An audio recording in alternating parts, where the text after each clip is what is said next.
মালয়েশিয়ায় বাংলাদেশি কর্মী পাঠানোর প্রক্রিয়ায় আসছে বড় পরিবর্তন। অনিয়ম ও বৈষম্যমুক্ত নিয়োগ নিশ্চিত করতে এবার বাংলাদেশ ও মালয়েশিয়া সরকার নিচ্ছে যুগান্তকারী উদ্যোগ। রাজধানী ঢাকার হোটেল ইন্টারকন্টিনেন্টালে অনুষ্ঠিত হয়েছে বাংলাদেশ মালয়েশিয়া যৌথ ওয়ার্কিং গ্রুপের বৈঠক।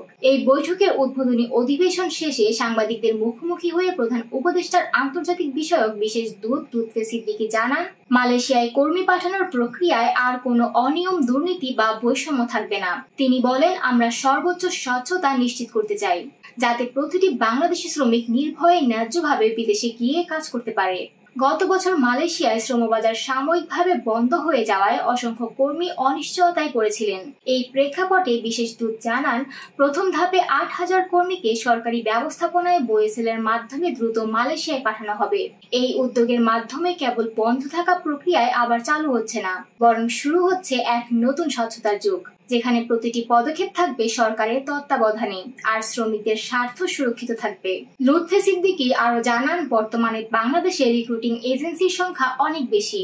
এই কারণে মালয়েশিয়ার সরকার চায় নির্দিষ্ট কিছু এজেন্সির মাধ্যমে দক্ষ কর্মী নিয়োগ দিতে।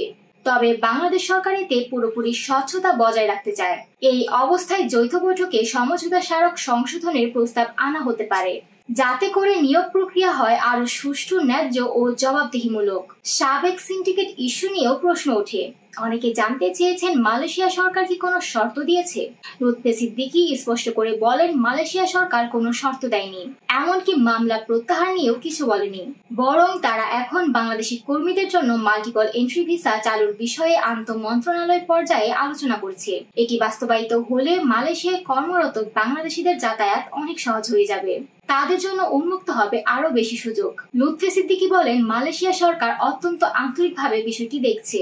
উভয় দেশ চায় যেন নিয়োগ প্রক্রিয়ায় আর কোনো জটিলতা না থাকে। বাংলাদেশ সরকারের পক্ষ থেকেও দৃঢ় অবস্থান নেওয়া হয়েছে, যাতে কোনো ধরনের দালালি, চাঁদাবাজি কিংবা অপ্রয়োজনীয় খরচ ছাড়াই দক্ষ কর্মীরা বিদেশ যেতে পারেন। সবকিছু হবে সরকারি নিয়ন্ত্রণে, নির্দিষ্ট নীতিমালার আওতায়।